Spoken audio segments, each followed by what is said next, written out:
Hi guys and welcome to another vlog. I'm driving this. This is the Maruti Suzuki Fronx. Oops, the wrong key. I'm actually driving the Toyota Urban Cruiser Taisor, whatever the name is. It's quite confusing. This is the Neo Drive and both the cars are actually identical. But Toyota has gone and copied the complete homework of Maruti Suzuki because this is nothing but the Maruti Suzuki Fronx with the Toyota logo. Anyways, the keys are also identical and I don't know how I ended up with one key from Suzuki and one from Toyota on this car, but yeah, they kind of messed up there.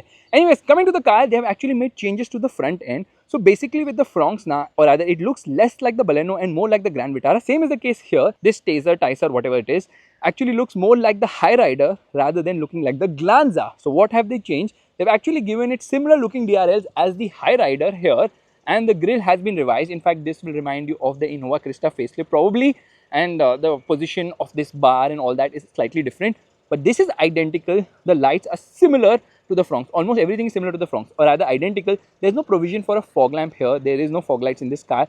Low beam, high beam. There's a front parking camera right here. In fact, everything else is identical. Even the engine is the same. So how do I open it? By pulling a lever inside. So this is actually the turbo engine. Toyota has actually put its logo right there, making it more efficient. Just kidding. There is insulation right there. The engine bay is like empty, completely empty, and they've made some revisions to the bumper as well. But at the end of the day, this is a Fronx and it looks like a Fronx. It feels like a Fronx. It is also having the same features like the Fronx. The length is around 4 meters. Wheelbase is slightly more than 2.5 meters or something of that sort. They've actually changed the alloy wheel design. They've also changed the logo on the alloy wheels, which is such a good thing. Now, tire size 195/60/16s, and you get this black body cladding. You get a camera here, and this is sort of a coupe like design. So yeah, it definitely looks nice. Only thing is the Toyota logo is out of place on this particular car. At the rear, again, they've taken some effort to differentiate this car. So what have they exactly done? They have made changes to these lights, but they have not made changes to this light bar, because of which this does not feel in sync at all. They call it Neo Drive. This is the V variant. You get rear parking sensors. You get 4 rear parking sensors. You get a camera. You get rear wiper washer. You get a shark fin antenna there. So yeah, in terms of features, this car is decently loaded, yet it misses out on a few things. They call it Urban Cruiser. I don't know why Urban Cruiser has been slapped onto almost every possible car. The exhaust is hidden right there below. And let's straight away open the boot, which is just 308 liters. The bigger problem is that the loading lip is very high here. Yeah, it's super duper high. And the spare wheel is not an alloy. In fact, it's a smaller size spare wheel, which I don't understand because it's 195/60/16. So yeah, smaller size for sure. 60/40 split has been given right here. Straight away, let me just shut this. Yeah, it has the Maruti Suzuki build quality, obviously. Space at the rear is actually impressive. This is a spacious car, and you get rear AC vents here. You get a USB-C as well as a USB-A charging socket right there, which is a good thing. Some storage space here. No magazine holder here, but there is a magazine holder right there. Scooped out seat back. In fact, under thigh support is not that great. Space is decent right here. You get this sort of a piano black finishing, which is good. The dashboard is identical. There is no change done to the interior. The change has been done only to the exterior. That also chin to minto changes, but you get a center headrest here. So 3 adjustable headrests at the rear, but no center armrest, no sunroof, no digital dials, no ventilated seats. So a lot of features are actually missing, which I would have expected at this price point. Slight hump here. Isofix child seat mount. So everything is the same as the Fronx. Yeah, 60/40 split, which is good for carrying longer items. I think the glass area and all the glass and windows are also similar to the Baleno.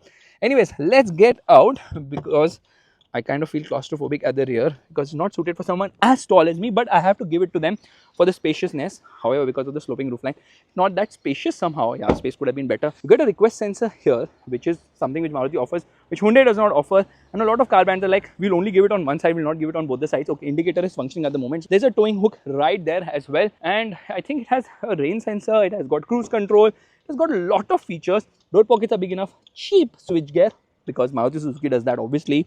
Lot of buttons here, engine start button, and this is for the heads up display. It actually gets a heads up display, which is very cool. Obviously the Fronx also gets it, so there's nothing new in that regard.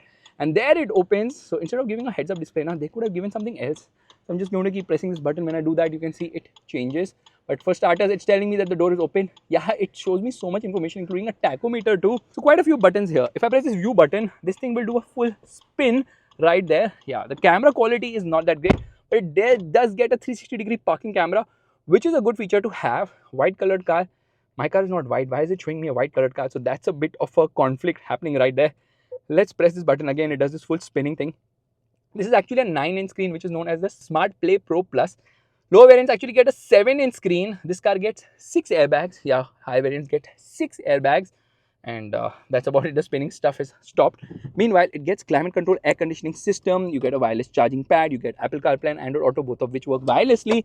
Glove box is also decent sized here. This moves ahead and behind. There's some storage space inside this also. Chin to minto storage space, not much. You get cruise control. You get audio controls. You get phone controls here. The cluster could be better. That is the power and torque meter right there. Yeah, and it does rev. This engine is actually quite nice and impressive. I really like it. But to browse through this particular cluster now, the digital display, I have to press this button right here. So it has a 48-volt mild hybrid system. So it's telling me what is the battery percentage. That battery is kind of useless. Doesn't really help much, but then it is still there. So yeah, it has become Neo Drive because of that. This Neo Drive, I don't know where it comes from. Auto dimming mirror, nice. There's a mirror here along with the light. Again, nice. Same is the case here as well. And this light on the top feels kind of cheap, obviously. So let's actually turn off the air conditioning. You have a USB charging socket here, USB-A. You have a 12-volt charging socket right there. Steering wheel is adjustable for height. I love the heads-up display. I think it's the coolest thing in this particular car. And let's get out of this menu because this screen is actually good, but the camera quality is not that impressive. That is the rear parking camera. I've got multiple modes for the camera as well. I can keep changing it, side view and all that. But the 360-degree view isn't that impressive. Here it's telling me how the energy flow is working at the moment. Yeah, because obviously now it is going to save the world by being a hybrid. Not really. Anyways, let's listen to some audio.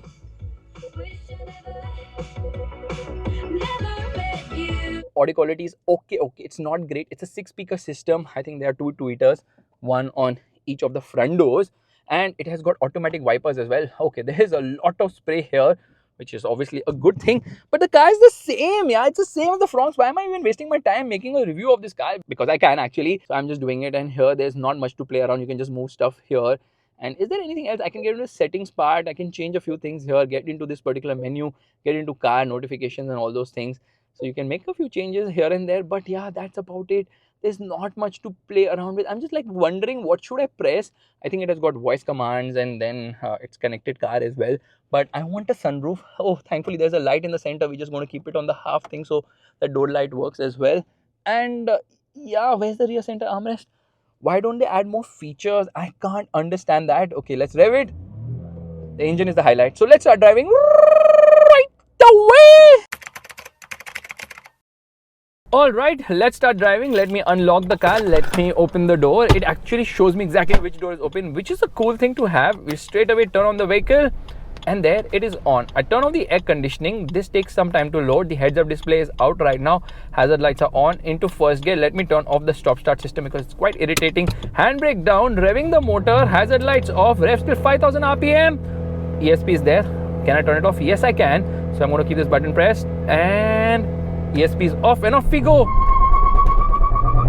Quite a lot of wheel spin, 6000 RPM red line, which is quite early somehow. And yeah, the engine is actually very smooth but gets quite vocal higher up in the rev range.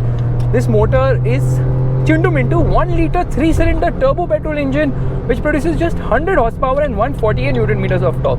You know what is 100 horsepower? 100 horsepower was something Fiat offered 23 years back with a Palio 1.6. Maruti Suzuki and Toyota are waking up 20 years later and offering us 100 horsepower, which is a big shame. However, because of the lightweight of this car, 1030 kgs, it's actually very peppy. So you don't really feel that it's slow. It's actually quite sprightly. 0 to 100 kilometers per hour takes approximately 11.2 seconds, which is fast enough. And the engine is actually very nice because it doesn't have a top end, but it has low end grunt, so it is torquey.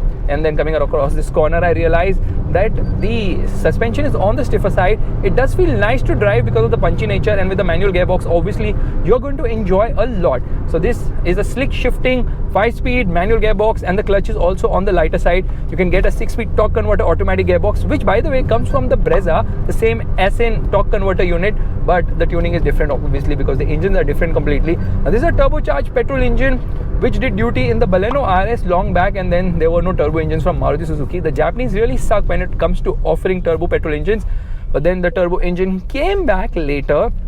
The rear seats ring if you do not put the seatbelt on because there is no load sensor there, which is a bit weird of a cost cutting. So irrespective of where the person is sitting or not, you have to buckle up at the rear.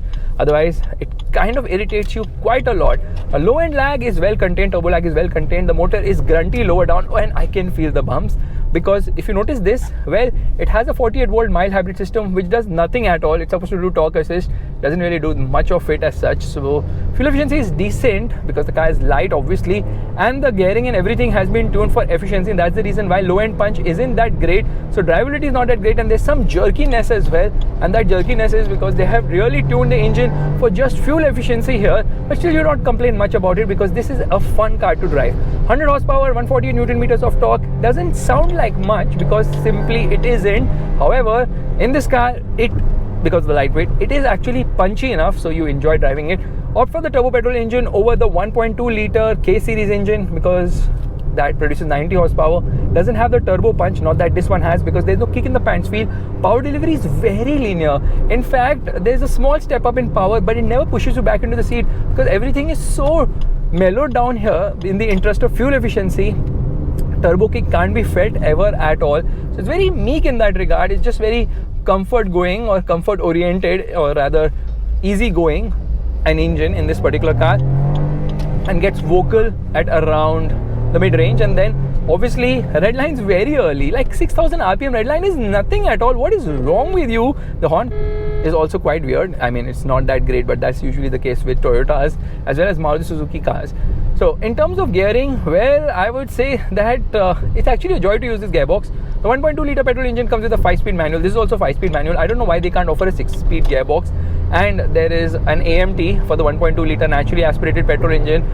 It's going to drop another cylinder soon. So yeah, that's going to become a 3-cylinder engine, where the Z series engine actually comes in right there. Now there is some hint of firmness. They have firmed it up, and that makes it actually fun to drive this car, although the ride goes for a slight toss, so it does crash through quite a few bumps. However, the handling is quite nice here, but the steering doesn't offer much feel. I mean, it weighs up better, but doesn't feel that responsive in the center position because there's a lot of slack here somehow, which is not that impressive. Okay, we're just going to turn on this particular thing, which is showing the energy flow right now. And thankfully, Maruti Suzuki does not program its ESP to automatically turn on after a certain speed, which means that yes, you can keep it turned off completely. Front wheel drive, now what will happen any which way. So we're going to come to second gear, downshift, and punch open the throttle. Not that it's going to really move any faster, but yeah, it is actually fun to drive, which means that even if you don't have the most power, you still can have a lot of fun because lightweight really helps the cause here and makes this car very peppy and fun to drive. I'm going to change the heads-up display to the tachometer one. I'm definitely sure you can't see that at all, but hey, why not try it either? So as I see it, this is basically the exact same like the Fronx in terms of the way it drives. Drivability is okay. It doesn't have a top-end punch, but turbo engine is the one to opt for. Do not opt for the NA engine anywhere that NA engine is going. So if you really want history to by your side, just opt for it, because then that Z series engine comes now. Oh god, the Z12E. Well, it has even worse top-end performance. I don't know what's happening to the Japanese. They are known for top-end performance, not here, because they're just so focused on fuel efficiency these days. And that brings me to why Toyota is actually rebadging Maruti Suzuki cars. Almost half of Toyota sales are coming from rebadged Maruti cars, which is approximately 45% to be precise. And that is only so that they can comply with the CAFE norms and the emission norms and all that, because the Innova and Fortuner largely sell in diesel engines, or rather with diesel engines, and they are heavy gas guzzlers, and they also emit quite a lot, bigger cars, bigger engines and whatnot. And that's the reason why they have to have Chintu Mintu cars just to average out the emissions, and they opted to get Maruti cars to do this same activity, which is not such a bright idea because come on, this is like killing innovation at its peak. Badge engineering is the worst thing you can ever do. And you know who's encouraging Toyota to do it? You guys. By buying a Toyota car which has the Maruti Suzuki soul, you're just encouraging brands to not do any sort of innovation. So don't go and buy such cars, because when you do that, brands decide, why should we innovate? Why should we put our head into developing our own car when we can just simply take it from another brand and put our logo on it? Now I know Volkswagen Skoda also makes similar cars like the Slavia and the Virtus, but at least they go the long haul of designing it completely different. I mean, the engine is the same, the platform is the same, a lot of interior parts are the same, the doors are the same. In fact, so many things are the same, but you can't really make out that both are the same cars because they actually go and put an effort in terms of designing both the cars differently. And I hope Toyota and Maruti also decide to do that, because these cars are so similar, the Fronx and the Taisor, whatever that is, that it just robs away the whole point of having two identical cars. Which brings me to the point of, why get the first copy when you can get the original? Well, there's a reason to get the first copy, which is this particular car, simply because the warranty with Toyota is better. Toyota offers a 1 lakh kilometer warranty with 3 years of coverage. Meanwhile, Maruti Suzuki offers a horrendous warranty of 2 years, 40,000 kilometers. We should really go and make up an uproar about Maruti's stupid warranty, because that's too less. 2 years, 40,000 kilometers is virgin for a car. So they really need to change that. I don't know why Maruti Suzuki is not doing it. And when you extend it to 5 years, now they'll give you 1 lakh kilometer extension. Yeah, that's it. 1 lakh kilometer coverage for 5 years. Meanwhile, Toyota, when you extend it, it will give you 2.2 lakh kilometers. So the warranty by Toyota is just mind-blowingly phenomenal. But I don't know how that is going to fare with such cars, because these cars are made for Maruti Suzuki standards, which is 2 years, 40,000 kilometers, not to Toyota standard of 3 years, 1 lakh kilometers. So yeah, Toyota is going to spend a bit of money there, but then Toyota is like, still better than actually going and designing my own car, because that's going to take me a lot of effort. When I can have a shortcut, why should I put in more effort? So that is the Toyota way of thinking here. Anyways, I really like the Fronx. I think the engine is very nice. It's punchy. The booster jet is super duper awesome. We need more power for sure. This 48 volt mild hybrid system is kind of hopeless. Doesn't really do much. And the brakes, well, it does not get rear disc. There is a rear drum, and braking is not that sure-footed. Yeah, lot of tire noise. Hazards on. All right, into first gear. Time to launch. Revving the motor. Hazard lights off.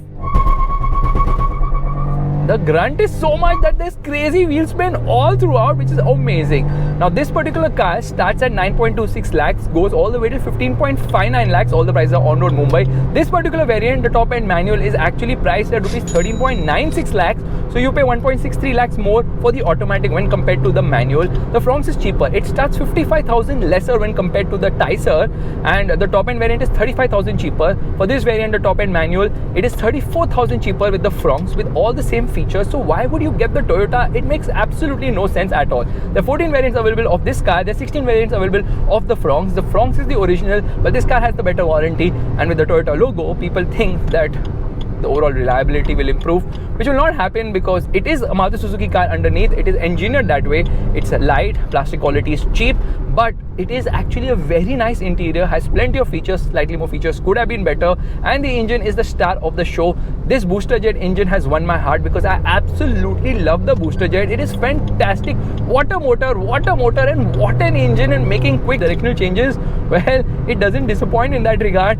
Yeah, it's not an SUV, has better ground clearance when compared to the Baleno. You can just call it the jacked up version of the Baleno. However, the Fronx is just an overall better package. Yeah, it's cheaper and it's the original, so you rather get that only. Now, why would you want to get the Taisor or whatever and encourage Toyota to not innovate at all?